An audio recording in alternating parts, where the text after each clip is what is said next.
Dan kita akan melanjutkan bedah buku kita, dan ini kajian terakhir membedah buku ini 70 kekeliruan wanita, dan kita akan masuk ke yang ke-70. Semoga Allah Subhanahu wa taala menyelamatkan semua muslimah dari pelanggaran-pelanggaran ini. Yang bunyinya yang ke-70, wanita menulis sebagian artikel yang berisikan kata-kata percintaan yang tidak pantas dan kisah-kisah yang cabul yang menyebabkan para pemuda bergejolak syahwatnya, serta menerbitkannya di koran ataupun majalah atau di medsos kalau kita sekarang. Dan ini akan menjadi bahasan kita insya Allah, dan sudah kita berikan judul tanda kutip kata-kata tanda kutip ya, menggoda yang haram. Jadi teman-teman sekalian, godaan yang paling besar ya, dalam kehidupan manusia ini adalah wanita. Makanya Nabi SAW mengingatkan dalam hadis yang sahih, aku tidak meninggalkan fitnah terbesar ya, bagi laki-laki ya, dibandingkan wanita. Maksudnya fitnah yang paling besar di atas harta, di atas jabatan, semua adalah fitnah wanita. Baik wanita itu tidak halal, seperti misalnya wanita-wanita yang haram, naudzubillah, para pezina, bagaimana mereka bisa menjadi penggoda dan perusak ya, tatanan masyarakat. Karena kalau wanita yang sudah menggoda, maka umumnya akan terjadi perzinahan. Berbeda dengan kalau laki-laki. Kalau laki-laki yang inginkan perempuan menolak, kemungkinan masih bisa terjadi penolakan. Tapi kalau perempuan yang ingin, maka sangat jarang sekali bisa terjadi penolakan terhadap perzinahan tersebut, apalagi dengan godaan-godaannya ya. Imam Nawawi rahimahullah bahkan memasukkan istri pun masuk dalam masalah fitnah yang besar kalau memang dia bukan wanita yang salihah, dengan tutur katanya yang kasar pada suaminya, dengan sikap-sikap yang buruk, dengan tuntutan-tuntutan yang melampaui kemampuan suami sehingga akhirnya suami harus mencuri, korupsi dan segala macam. Dan ini nyata realita di dalam kehidupan kita.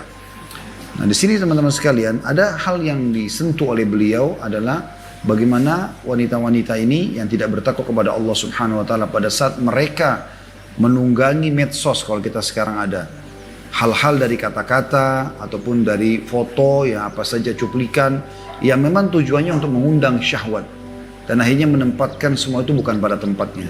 Perlu saya titik beratkan teman-teman sekalian, kalau potensi untuk menggoda ya, merayu itu ada dan bisa dilakukan pada tempat-tempat yang tepat dan positif ya, seperti misalnya istri merayu suaminya, mengucapkan tutur kata yang santun, yang ramah, yang menggoda ya, yang mengundang syahwat, itu adalah hal yang sangat baik. Nabi SAW mengingatkan masalah itu tentang wanita yang ahli surga adalah wanita yang kalau kau lihat kepadanya kau akan senang, kalau kau perintahkan maka dia akan patuh, dan kalau kau sedang tidak bersamanya dia akan menjaga, tidak berkhianat, tidak berselingkuh ya. Jadi memang ada dalam Islam itu. Bahkan dianjurkan wanita untuk bisa menawarkan dirinya pada suaminya, melayani kebutuhannya ya. Dan ini satu hal yang positif. Pernah terjadi seorang sahabiat yang masyhur ya, yang bernama Ummu Sulaim radhiyallahu anha. Julukan lainnya Rumaisa, ada juga mengatakan Gumaisa ya. Masyhur sekali. Ummu Sulaim ini nama ibunya Anas bin Malik. Dia kebetulan suaminya meninggal, Malik ini. Kemudian dia menikah dengan sahabat suaminya. Suaminya menikah dalam keadaan kafir, si Malik. Kemudian dia menikah sama sahabat temannya, teman suaminya, namanya Abu Talha. Abu Talha dalam keadaan kafir. Kemudian dia melamar, kata Ummu Sulaim, saya tidak akan ada orang yang menolak lamaran orang seperti kamu, hai Abu Talha. Tapi kau dalam keadaan kafir dan aku dalam keadaan Islam. Kalau kau mau masuk Islam, aku jadikan masuk Islammu sebagai maharku. Kemudian menikahlah akhirnya dengan cara Abu Talha masuk Islam, dan menjadilah dia seorang sahabat yang mulia sampai dikaruniakan seorang anak seorang anak laki-laki dari istrinya ini, dari Ummu Sulaim ini ya, si Abu Talha. Baru melahirkan beberapa hari ternyata anak ini sakit keras, dan Abu Talha merasa ketakutan sekali, khawatir kalau sampai anak ini meninggal, karena dia sangat sayang anak ini karena dia dikaruniai oleh anak laki-laki dari wanita yang dia sukai ya, istrinya sekarang. Maka dia pun izin sama istri, dia mengatakan saya akan ke masjid sebentar, kemudian nanti jaga baik-baik anak ini, saya akan kembali sebentar lagi. Pas suaminya jalan berapa langkah dari rumah ternyata meninggal dunia, si anak tadi. Maka dia pun berkata kepada anaknya, Anas bin Malik, dan juga kepada pembantu di rumahnya, jangan ada yang menceritakan tentang kematian anak ini kepada Abu Talha kecuali saya sendiri. Kecuali saya sendiri. Maka dia pun, kata Anas bin Malik, ibuku dandan pada hari itu dengan dandanan yang sangat luar biasa. Belum pernah secantik itu, belum pernah sewangi itu, gitu kan. Dan dia masak masakan terbaiknya sampai Abu Talha pulang. Ini kita bisa bayangkan bagaimana sikap wanita salihah mukminah seperti ini. Jadi dia dalam kondisi sedih, anaknya meninggal, tapi dia ingin mendahulukan kegembiraan, bagaimana menyampaikan bahasa meninggal anaknya ini kepada suaminya dengan cara baik supaya suaminya tidak kaget, sebagai bentuk bakti kepada suami sebenarnya. Maka dia pun akhirnya mengajak suaminya makan, sudah suaminya kenyang, kemudian dia merayunya sampai akhirnya terjadi interaksi biologis. Ya, karena dia sangat cantik malam itu, dia sangat wangi, sampai suaminya mau berhubungan biologis. Setelah selesai hubungan biologis, dia berkata, kata-kata santun, dia mengatakan, wahai suamiku, bagaimana kalau seandainya ada orang yang menitipkan barang, kemudian dia minta barang itu. Apakah kita harus kembalikan? Kata Abu Talha, tentu saja, kalau itu amanahnya orang. Maka kata Ummu Sulaim, ketahuilah bahwasanya anakmu telah diambil oleh pemiliknya, maksudnya Allah SWT, itu amanah Allah titipkan. Maka Abu Talha sempat marah mengatakan, kenapa kau biarkan aku menikmati makanan, aku menikmati tubuhmu, baru kemudian kau menceritakan masalah ini. Ummu Sulaim diam saja. Kata Abu Talha, baiklah kita coba ceritakan kepada Nabi SAW. Maka diceritakanlah. Pada saat bertemu dengan Nabi SAW, Nabi tersenyum lalu Nabi mengatakan, apakah kalian sempat hubungan biologis? Kata mereka berdua, iya. Kata Nabi SAW, semoga Allah berkahi. Maka betul dari biologis malam itu Ummu Sulaim pun hamil dan mengelahirkan lagi anak, gitu kan. Dan kata Anas bin Malik, ya, terus saja anak yang lahir itu adikku memiliki keturunan sampai 11 orang keturunan yang lainnya. Allah SWT berkahi.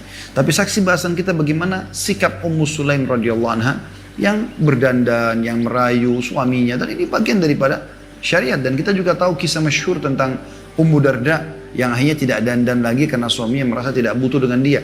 Artinya ada perintah untuk itu, ya, ada perintah untuk itu. Bagaimana dibolehkan wanita justru untuk menghidupkan syahwat suaminya, memenuhi kebutuhannya dengan tutur kata, dengan segala macam. Dan kita tahu tentang surga, bagaimana para bidadari melantunkan syair-syair yang indah buat suaminya nanti di surga, kemudian memiliki kecantikan, pakaian yang bagus, dan segala macam hal. Jadi memang ada, tetapi potensi ini hanya boleh saudariku dipakai untuk atau kepada orang yang halal saja, yaitu suami. Dan kalau Anda sudah berstatus istri, maka lupakan semua laki-laki, tidak terkecuali siapapun dia, setampan apapun dia, gitu kan, secerdas apapun dia, tutup semua pintu itu. Karena tidak ada poliandri dalam Islam. Anda tidak boleh bersuami dua, Anda hanya bisa bersuami satu. Maka setelah Anda menikah, berbaktilah isi sisa umur itu semua dengan kebaikan-kebaikan, ya, agar Anda meraih surga dari suami tadi. Karena siapapun istri yang meninggal sementara suaminya ridho, maka ya, akan terbuka baginya 8 pintu surga, dia boleh masuk dari manapun yang dia inginkan, sebagaimana dijelaskan di dalam hadis yang sahih. Maka ini teman-teman sekalian harusnya menjadi sebuah poin penting. Nah, kalau potensi tadi merayu, dandan, wangi, kecantikan ini untuk dipamer dan dilakukan untuk kemaksiatan, maka ini yang haram. Sebagaimana sekarang banyak wanita bahkan muslimah tidak bertakwa kepada Allah Subhanahu wa taala. Mereka sibuk mengumbar cuplikan-cuplikan, jogetan, kata-kata yang menggoda, tulisan-tulisan yang akhirnya membuat lawan jenisnya menggoda dia. Dan bukan cuman pada saat mereka masih gadis, ya. Ya mungkin itu lebih ringan karena memang belum ada pasangannya, tapi tetap berdosa. Dia bukan berstatus sebagai istri orang, tapi dia juga masih membuka pintu-pintu kemaksiatan tadi. Dan ini harus ditutup. Anda adalah aurat, wahai muslimah. Kapan Anda keluar, maka syaitan akan memperhatikannya. Kata Nabi SAW, istasyrafah syaitan. Kalau perempuan keluar, maka istisyraf itu digambarkan oleh orang-orang Arab seperti orang yang kalau mau lihat sesuatu yang agak jauh, dia letakkan tangannya di keningnya supaya dia bisa lihat jelas. Seperti itu syaitan memantau para wanita yang keluar.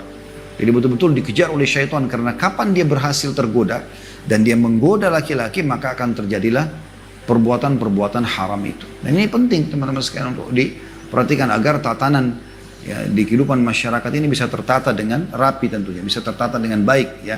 Kita lanjutkan dengan lalu bagaimana yang harus atau apa yang harus kita perhatikan. Selain tadi saya sudah bilang potensi syahwat itu boleh tapi pada pasangan yang halal, dan tidak boleh pada yang umum, maka berarti kita berbicara tentang masalah bahayanya lisan. Dan kalau kita sudah bicara lisan, berarti tulisan juga sama. Kita akan coba teman-teman sekalian membaca beberapa dalil yang perlu kita perhatikan, dan ini dijadikan sebagai tolok ukur. Bermula daripada hadis Nabi sallallahu alaihi wasallam, hadis riwayat Bukhari, hadis sahih.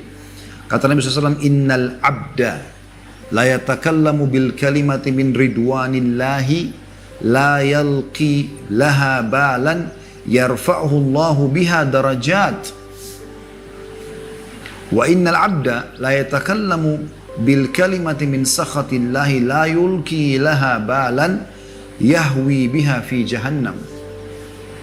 Sesungguhnya seorang hamba benar-benar mengucapkan atau berbicara dengan satu kalimat, baik ucapan ataupun tulisan, yang termasuk keridhaan Allah. Kayak bicara masalah nasihat, masalah ayat, masalah hadis, masalah kisah-kisah orang saleh, ya, hal-hal yang baik, masalah pendidikan, masalah bisnis, ya, hal-hal yang positif, yang bisa mengundang keridhaan Allah, memberikan manfaat kepada manusia. Dia tidak menganggapnya penting, bagi dia kecil. Ya. Tapi dengan sebab kalimat itu Allah mengangkat derajatnya sangat tinggi. Mungkin dengan satu kalimat, satu nasihat, satu kisah, satu ayat, satu hadis, ya. Ternyata dengan itu bisa, ya, memberikan penyebab banyak hidayah, gitu kan? Banyak hidayah. Saya subhanallah berapa kali ketemu dengan beberapa orang ikhwan. Kadang-kadang mereka mengucapkan, saya melihat itu Allah menyampaikan melalui lisan mereka. Mereka mengatakan, saya masih ingat Ustaz pernah mengatakan kisah ini dan itu menyentuh saya. Bahkan saya kemarin beberapa waktu lalu ketemu dengan seorang ikhwan yang Masya Allah dia menjadi panitia pengajian sana sini. Kemudian saya sangat terharu mendengar pada saat dia mengatakan, Ustaz, ya, saya pertama sekali hijrah mendengarkan ceramah Ustaz. Ternyata dia simpan di handphonenya dan dia bilang kepada saya ini, kalimat ini. Ya. Saya subhanallah pada saat itu berpikir, pada saat saya menyampaikan, saya tidak pernah berpikir akan ketemu sama orang ini dan atau menjadi penyebab hidayahnya orang ini. Tapi dia mengatakan hampir setiap saya ketemu sama siapapun yang datang menjenguk saya ketemu bertemu dengan saya, pasti saya perdengarkan cuplikan ceramah itu. Dan banyak sekali orang yang sadar hijrah justru dengan itu. Dari mana teman-teman kita pernah berpikir satu kalimat, satu hadis, satu ayat yang kita sampaikan ternyata bisa mengubah orang? Hal-hal yang baik, ucapan yang baik. Saya juga pernah menasihati seseorang, Masya Allah sekarang menjadi seorang da'i yang masyhur juga, gitu kan? Dulu dia sangat jauh, sampai saya tanya, kenapa akhi nggak buat taklim seminggu sekali, pakai kitab ini, pakai. Setelah saya ketemu sama dia mungkin sekitar 10 tahun setelah itu. Terus dia ketemu sama saya, lalu dia mengatakan, Ustaz masih ingat sama anak, ketemu di masjid. Saya sudah lupa deh, karena jenggotnya sudah panjang, bahkan lebih panjang dari saya, isi pengajian gitu kan. Terus saya bilang, oh iya, masih ingat akhirnya. Terus dia bilang, ingat dulu antum nasihatin anak. Gara-gara itu, anak sekarang akhirnya alhamdulillah terjun ke dakwah. Masya Allah, la hawla wa la quwata illa billah. Bagaimana kata-kata yang mungkin sederhana teman-teman, tapi ternyata punya pengaruh sangat besar. Itu yang harus kita lakukan.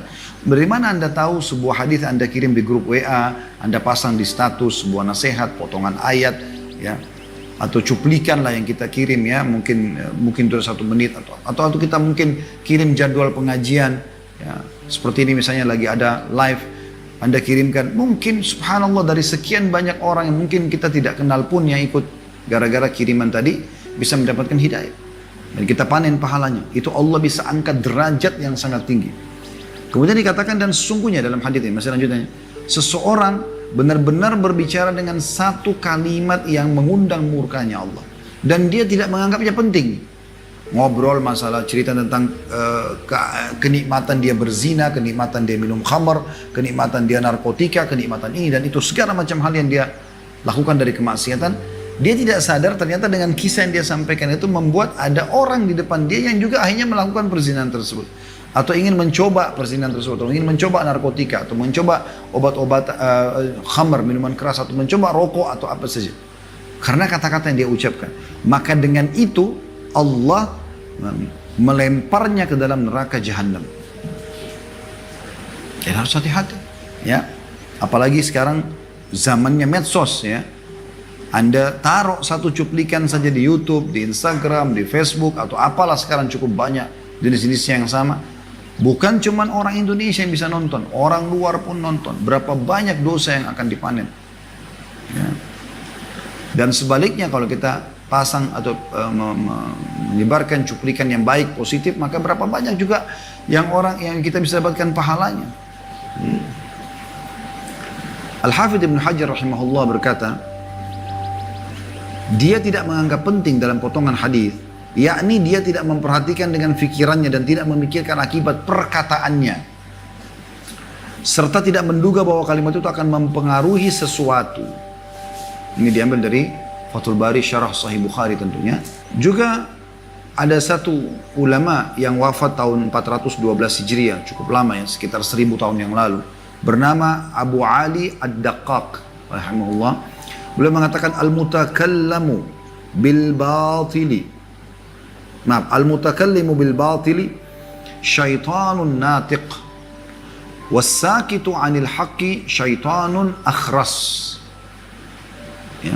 Orang yang berbicara dengan kebatilan adalah syaitan yang berbicara.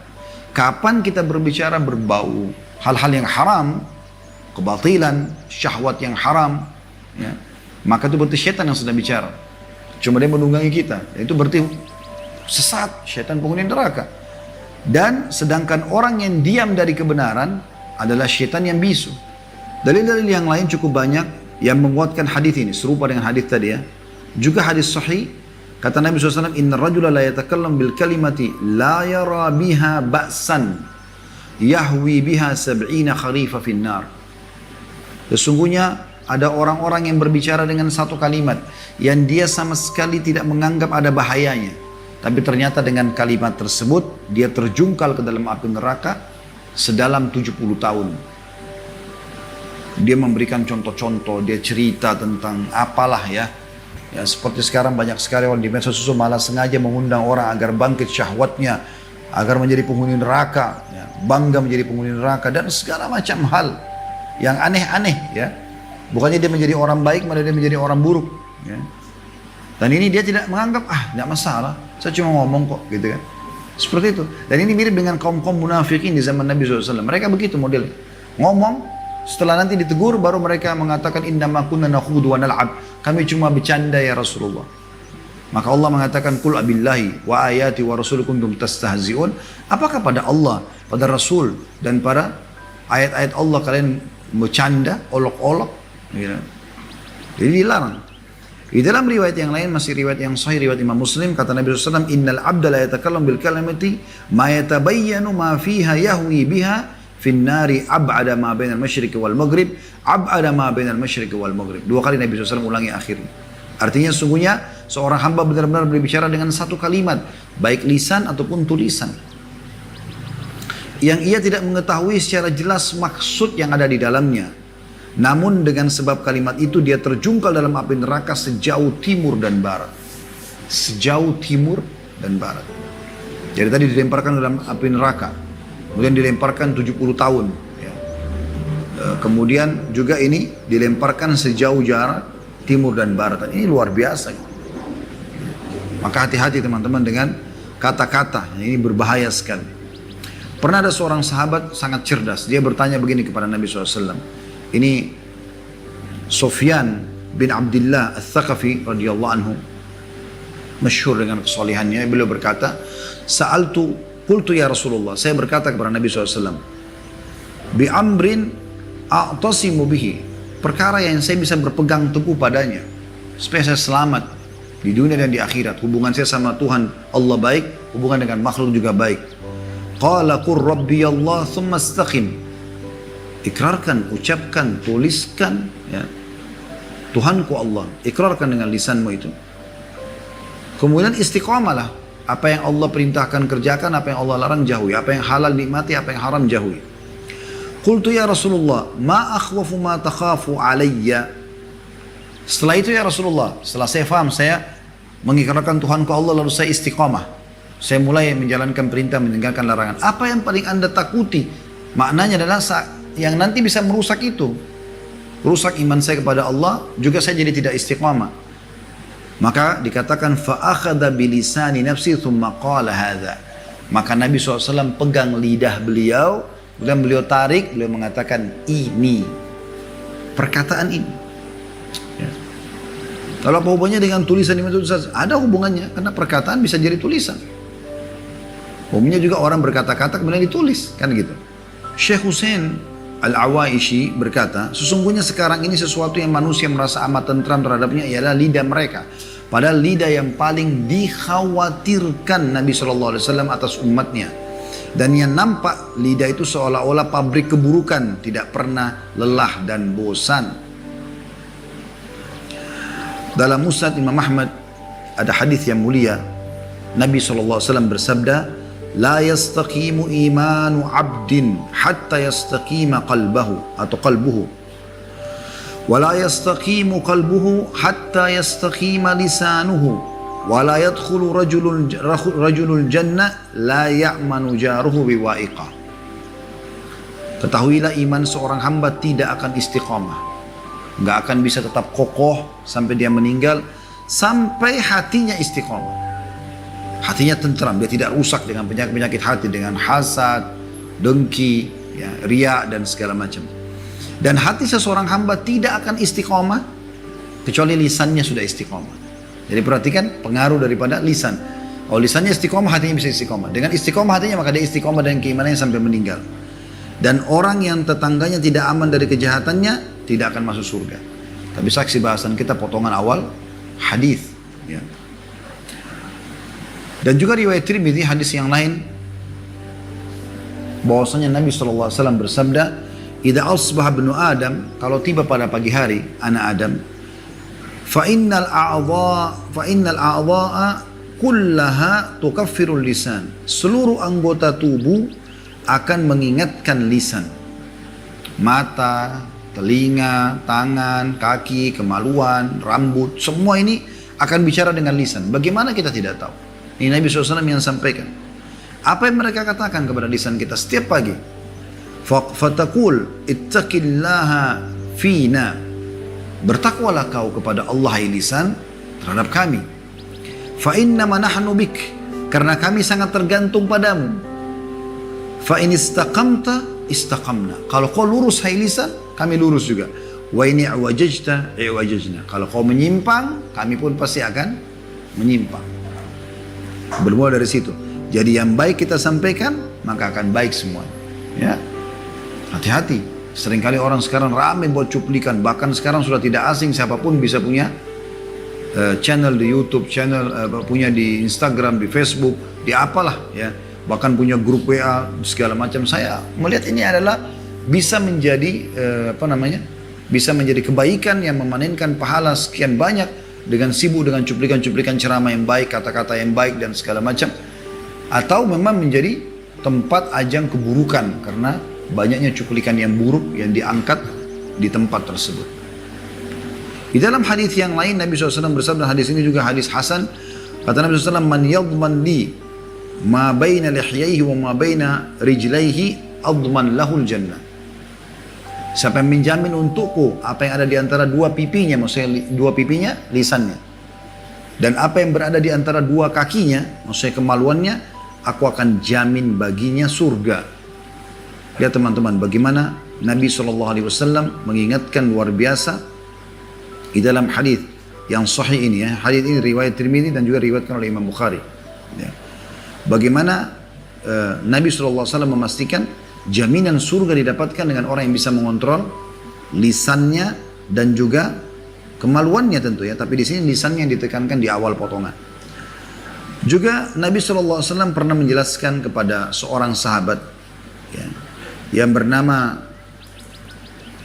Uqbah bin Amir radhiyallahu anhu yang bertanya. Dia mengatakan, "Qultu ya Rasulullah, man najatu?" Wahai Rasulullah, apa itu keselamatan? Saya mau selamat. Bagaimana saya bisa selamat? Qala amlik alaika lisanak. Keselamatan adalah kuasailah lidahmu, kata-katamu, ya, tulisanmu, kuasai itu. Wal yasa'ak baituk, dan juga rumah yang luas bagimu. Wabki ala khati'atik, dan tangisi dosa-dosamu. Tapi saksi bahasan kita adalah masalah lisan. Bagaimana harus dijaga. Dan makna hadis ini adalah jangan berbicara kecuali dengan perkara yang membawa kebaikan. Betahlah tinggal di rumahmu, bukan berarti rumahnya harus luas. betah tinggal di rumah. Wal yasa' baituk itu maksudnya rumahmu kau selalu betah, merasa tenang. Ya, karena orang tinggal di rumah kalau tidak ada kebutuhan di luar lebih aman. Orang lain aman dari keburukannya, dia juga aman dari keburukan orang lain. Dan menangisi kesalahan-kesalahan, maksudnya bertaubat dari dosa. Imam Nawawi rahimahullah berkata, beliau wafat tahun 676 Hijriah. Ketahuilah seharusnya setiap mukallaf atau orang yang berakal ataupun balik menjaga lidahnya dari seluruh perkataan, kecuali perkataan yang jelas maslahat padanya. Ada mendatangkan pahala, ya, kebaikan-kebaikan. Jadi kecuali kata-kata yang mendatangkan maslahat, ketika berbicara atau meninggalkannya itu sama maslahatnya. Maka menurut sunnah adalah menahan diri darinya. Karena perkataan mubah bisa menyeret kepada perkataan yang haram atau makruh. Kebiasaan ini bahkan banyak dilakukan, sedangkan keselamatan itu tidak ada bandingannya. Artinya gunakan hanya dalam kebaikan-kebaikan saja. Makanya Nabi SAW mengatakan dalam hadis Bukhari Muslim masyhur, man kana yu'minu billahi wal yawmil akhir falyakul khairan aw liyaskut aw liyasmut. Ada dua riwayat, ya. Artinya siapa yang mengaku beriman pada Allah hari akhir, maka dia hanya mengucapkan yang baik. Apa saja yang baik itu yang diucapkan. Dan dia meninggalkan atau dia diam. Dia mengucapkan yang baik atau dia diam. Ya, seperti itulah. Imam Syafi'i berkata kalimat mulia ini. Kata beliau rahimahullah, jika seseorang menghendaki berbicara, sebelum dia berbicara, sebelum dia buat cuplikan, sebelum dia buat tulisan, ya, hendaklah ia berpikir. Jika jelas nampak maslahatnya, mendatangkan kebaikan buat dia, ya, tidak mendatangkan dosa, tidak merusak citranya dia bahkan, gitu kan. Ya, kata beliau, jika seseorang menghendaki berbicara, maka sebelum berbicara hendaklah ia berpikir. Jika jelas nampak masalahnya, maka ia berbicara. Dan jika ragu-ragu, maka tidak berbicara sampai jelas masalahnya. Jadi beliau bukan mengatakan kalau haram, ya haram sudah jelas harus ditinggalkan. Ragu saja, ditinggalkan saja. Sampai dia tahu ada masalah untuk bicara. Makanya Iyas Al-Muzani rahimahullah pernah, beliau seorang ulama masyhur dari ulama tabi'in yang masyhur, sampai diberikan perumpamaan kecerdasan Iyas rahimahullah. Anda bisa ketik di Google, nanti tinggal baca kisah Iyas Al-Muzani, masyhur sekali kisahnya. Dalam beberapa cuplikan ceramah sudah kami sampaikan. Tapi beliau berkata, di majelis saya selalu melihat orang berbicara, dan selalu kalau mereka berdebat saya menjawabnya. Kecuali ada satu orang ini tidak pernah berbicara, selalu dia diam. Kebanyakan dia diam orang ini. Nah, sampai saya bertanya, hai fulan, kenapa kau diam? Dari sekian tahun kau di majelisku, kau tidak banyak berbicara, tidak bertanya dan segala macam. Maka kata dia, saya mendengar dengan kuping saya, maka saya selamat. Gitu kan? Artinya, saya lebih dahulukan untuk mendahulukan kuping daripada saya harus bicara. Allah pun memberikan kita dua kuping dan satu lisan supaya kita lebih banyak mendengar daripada banyak bicara. Berbicara harus dipertimbangkan baik-baik apakah ada maslahatnya atau tidak. Selama tidak ada maslahatnya, apalagi berbau kemaksiatan, tadi Imam Syafi'i mengatakan ragu saja tinggalkan. Diriwayatkan juga bahwa Yahya bin Mu'adz berkata, hati itu seperti periuk yang isinya mendidih. Anda kalau lihat lagi ada masakan di periuk lagi mendidih, seperti itu hati. Sedangkan lidah adalah gayungnya.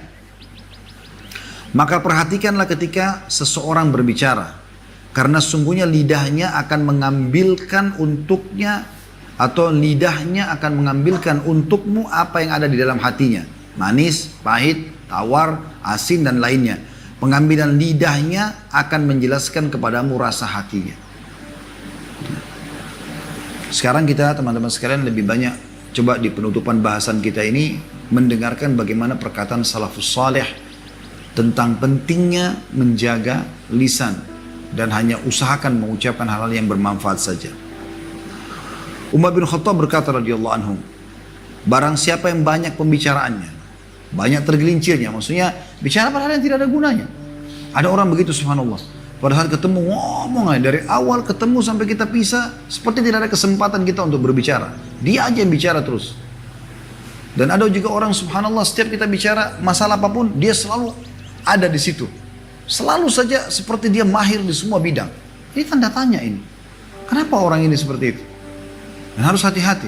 Atau ada orang pertama kita ketemu sama dia, dia sudah menceritakan tentang keburukan suaminya, keburukan istrinya, keburukan temannya, keburukan atasannya, keburukan gurunya, keburukan rumahnya. Ini satu waktu dia akan bicara tentang keburukan kita tentunya. Kalau sekarang saja dia bicara begitu, maka tentu saja dia akan bicara orang lain. Jangan jadikan sebagai teman. Kalau ada orang justru pada saat kita duduk, kemudian kita temukan dia jarang berbicara, ataupun kalau dia berbicara selalu yang bermanfaat, ya, maka ini dijadikan sebagai teman. Pernah ada dua orang murid Rabi' bin Haytham rahimahullah, seorang ulama tabi'in. Mereka mau berkunjung, tapi yang satu ini murid jarak jauh, sering dengar riwayat dari Rabi' kisah, tapi dia belum pernah ketemu secara langsung. Lalu dia datangi satu temannya yang tinggal sekota dengan Rabi' bin Haytham. Kemudian dia mengatakan, kita ke sana. Tapi saya mau tanya dulu, bagaimana cirinya guru kita ini? Apakah kita biarkan beliau yang bicara menjelaskan hukum agama lalu kita ambil istifadah, ambil manfaat, atau kita yang bertanya? Kata temannya, kalau kau duduk di sebelahnya Rabi' bin Haytham 1 tahun pun, kalau kau tidak bertanya dia tidak akan bicara. Karena khawatirnya dengan masalah penyalahgunaan atau jangan sampai salah dalam mengucapkan kata-kata gitu. Ibnu Mas'ud berkata, radhiyallahu anhu, sahabat Nabi yang mulia, beliau pernah bersumpah atas nama Allah mengatakan, demi Allah, tidak ada di muka bumi ini sesuatu yang lebih pantas terhadap lamanya penjara daripada lidah. Di muka bumi ini tidak ada sesuatu yang lebih pantas menerima lamanya penjara daripada lidah. 2 kali beliau ucapkan. Artinya penjara, Anda tahu bagaimana kalau penjara, orang dikurung. Lisan itu lebih baik dipenjarakan dari kata-kata, kecuali yang bermanfaat. Anda bertanya kabar orang, berdoa, berzikir, menyampaikan ilmu, ya, bertanya tentang agama, hal yang baik, motivasi dan segala macam. Tapi kalau sudah berbau kemaksiatan, maka tidak ada kebaikan padanya. Syakik berkata, Abdullah bin Mas'ud pernah bertalbiyah di Bukit Safa, kemudian berseru, wahai lidah. Bukit Safa yang ada di Masjid Haram pada saat jalan antara Safa dan Marwah lagi sa'i. Setelah beliau bertalbiyah, beliau mengatakan, wahai lisan, didengar oleh Syakik, muridnya dia. Katakanlah kebaikan, niscaya engkau mendapatkan keberuntungan. Diamlah, niscaya engkau akan selamat sebelum engkau menyesal. Ini kata-kata yang luar biasa ya. Wahai lidah, katakan kebaikan. Cuma yang boleh keluar emas saja, ya, manfaatnya ada. Niscaya engkau akan mendapatkan keberuntungan. Atau diamlah, niscaya engkau akan selamat sebelum engkau menyesal. Karena kata-kata itu teman-teman, kalau masih di mulut kita, masih milik kita. Tapi kalau sudah kita ucapkan, maka berarti ya, sudah milik orang lain. Orang-orang berkata, wahai Abu Abdurrahman, maksudnya Abdullah bin Mas'ud, apakah itu suatu perkara yang engkau ucapkan sendiri atau engkau dengar? Maka dia menjawab, tidak. Bahkan aku telah mendengar Rasulullah SAW bersabda, aktsaru khataya ibni Adam fi lisanihi. Ketahuilah, mayoritas dosanya anak Adam justru dari lisannya. Justru dari situ. Awal godaan dari lidah. Bahkan kadang-kadang kita tidak melihat wajahnya orang tersebut, begitu kita dengar suaranya sudah cukup untuk bisa menggoda orang. Ya, sudah cukup untuk bisa memikat dan seterusnya. Ya. Jadi harus hati-hati teman-teman sekalian. Bagi teman-teman yang masih selalu sibuk dengan medsos, mengangkat joget-jogetnya, kata-katanya menggoda, apalagi perempuan syahwat sengaja memamer-mamer auratnya, maka bertakwa kepada Allah Subhanahu wa taala, berhentikan segera itu. Hapus semuanya itu. Ya. Bertobat kepada Allah Subhanahu wa taala sebelum tiba waktu di mana Anda menyesal. Ingat, pujian semua orang yang di sekitar kita itu hanya sekedar pujian saja. Mereka juga tidak akan menginginkan kecuali menikmati saja. Dan pada saat kita meninggal, mereka hanya paling jauh, teman-teman kita pun yang sibuk dengan memuji kita, berdiri di atas liang kuburan. Setelah itu mereka akan pulang dan melakukan aktivitas yang lain. Ibnu Buraidah berkata, aku pernah melihat Abdullah bin Abbas radhiyallahu anhuma memegangi lidahnya sambil berkata, celaka engkau, katakanlah kebaikan, engkau mendapatkan keberuntungan, atau diamlah dari keburukan, niscaya engkau selamat. Jika tidak, ketahuilah bahwasanya engkau akan menyesal. An-Nakhai berkata rahimahullah, manusia binasa pada harta yang melebihi kebutuhan dan pembicaraan yang melebihi keperluan. Artinya sudah tidak diperlukan lagi, tapi terus saja digunakan untuk berbicara. atau diceritakan dalam seorang bernama cerita, dia mengatakan, aku pernah bermimpi bertemu dengan seorang ulama besar, tapi ini tidak sempat dinukil nama orang ini ya. Dan ini dinukil dari kitab Afalatul Lisan di halaman 160 sampai 161. Dia berkata, aku pernah bertemu dengan seseorang alim besar. Kemudian orang alim itu ditanya tentang keadaannya dalam mimpi. Lalu dia bercerita pada orang ini, aku diperiksa tentang satu kalimat yang dahulu aku ucapkan, yaitu dahulu aku pernah mengatakan manusia sangat membutuhkan hujan. Aku ditanya, tahukah engkau bahwa aku, maksudnya Allah, lebih mengetahui terhadap maslahat hamba-hambaku? Artinya orang ini cuma bilang betapa butuhnya manusia dengan hujan. Kalimat itu saja sudah cukup untuk Allah hisab dia. Allah tanya dia, bukankah aku lebih tahu tentang kebutuhan hambaku? Ada apa kau bicara tentang hujan dibutuhkan oleh hambaku? Sampai bicara seperti itu mungkin biasa dianggap oleh sebagian orang.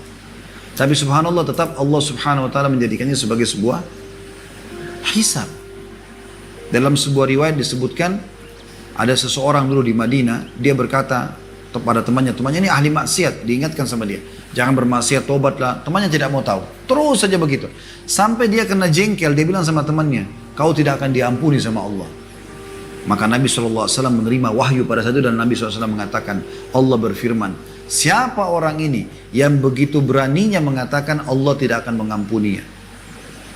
Ketahuilah aku telah mengampuni orang itu dan aku telah hancurkan amalmu. Justru orang yang sengaja menggunakan kata-katanya dalam menyalahkan orang lain, apalagi memvonis masalah kekafiran atau tidak akan diampuni oleh Allah SWT, maka Allah justru memaafkan orang yang divonis tadi, dan orang yang memvonis ini justru dihancurkan amal-amalnya. Sebagian salaf berkata, seorang mukmin ialah orang yang menyedikitkan perkataan dan memperbanyak amal. Adapun orang munafik yang memperbanyak perkataan dan menyedikitkan amal. Ada orang subhanallah kalau kita lagi ngomong sama dia enak gitu ya. Karena yang diomong itu selalu kebaikan-kebaikan, dan kalau tidak perlu ya diam, beraktivitas yang lain gitu kan. Tapi ada orang subhanallah kadang-kadang kita jadi sulit untuk berbicara karena dia dari awal sampai akhir terus berbicara, kan kita tidak tahu arahnya kemana. Dan biasanya orang seperti ini yang selalu menggunakan perkataan melampaui dari keperluan. Dan sebagai penutup, sebagian salaf juga berkata, diam adalah ibadah tanpa kelelahan. Artinya kalau kau diam yang tidak diperlukan, maka tidak ada kelelahan. Ibadah itu diam, karena Nabi SAW mengatakan siapa yang beriman pada Allah hari akhir, dia ucapkan yang baik atau dia diam gitu kan. Berarti diam itu kalau kita niatkan ya karena mengikuti sunnah Nabi SAW, ibadah. Dikatakan oleh beliau, diam adalah ibadah tanpa kelelahan, keindahan tanpa perhiasan. Indah dia, tapi tidak dihias. Orang yang diam itu disegani, biasa gitu. Kewibawahan tanpa kekuasaan. Wibawahnya jadi muncul walaupun dia tidak punya kekuasaan. Anda tidak perlu beralasan karenanya, dan dengannya aibmu tertutupi. Jadi tidak perlu ada alasan. Kalaupun orang tanya kenapa kau diam, kita tidak ada ruginya walaupun kita tidak jawab. Dan juga dengan itu aibmu tertutup, karena kebanyakan aib orang terbuka dari mana? Dari lisan dia. Karena dia yang memulai semua itu. Ya. Allahu a'lam. Jadi ini bahasan kita.